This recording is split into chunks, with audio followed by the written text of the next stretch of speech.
This is Yom Yom. These are sayings by the previous Lubavitcher Rebbe. The divine providence, what's called Hashgacha Pratit. Hashgacha Elyona is Hashgacha. Divine providence. So let's just take a second here. What's talking about? God creates the world, and God inspires us, and God blesses us, and God reacts to what we do. But there's one aspect of God that is really, really stressed in Chassidut, in general, by the Baal Shem Tov, especially. He really brought this idea. And that's called Hashgacha Pratit. Hashgacha Pratit means that God not only creates everything and he reacts to everything, but God directs everything.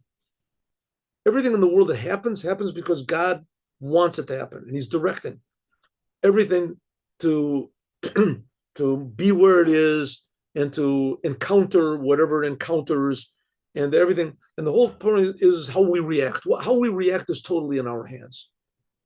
Our reaction is in our hands. In our hands.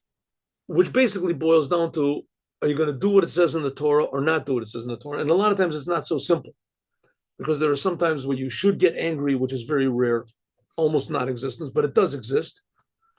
Sometimes where it's forbidden to get angry. Sometimes when you have to talk. Sometimes where you shouldn't talk. Sometimes that's how life is, right?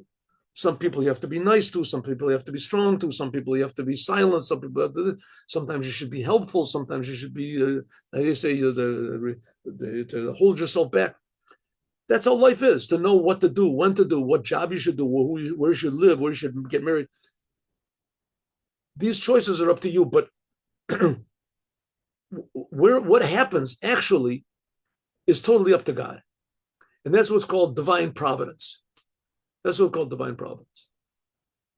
And divine providence, and of course it gets very, very delicate, because your choices are also up to God. Like God is giving you that's called the Yetzer Hor, the Nefesh Elokis, Nefesh Bahamis. You're just choosing which messages to receive in your mind. Nevertheless, the whole business is planned out by God, and in no way interferes with your total free choice. But what brings you to that situation and the results of that situation, that's totally in the hands of God, right? Totally in the hands of God. So it says divine providence brings everyone to the place wherever he is. Right. Every person, wherever you are, for the purpose of strengthening Judaism and disseminating Torah. You miss your bus, you miss your train, right? You didn't miss it. You're there because God wants you to be there. Say a word of Torah, say a good thing to someone else.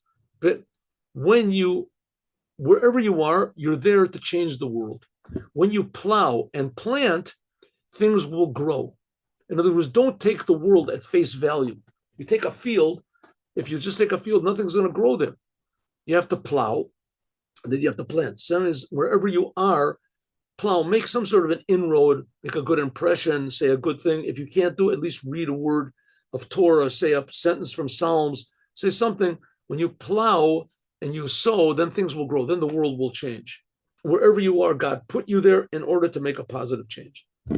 All right.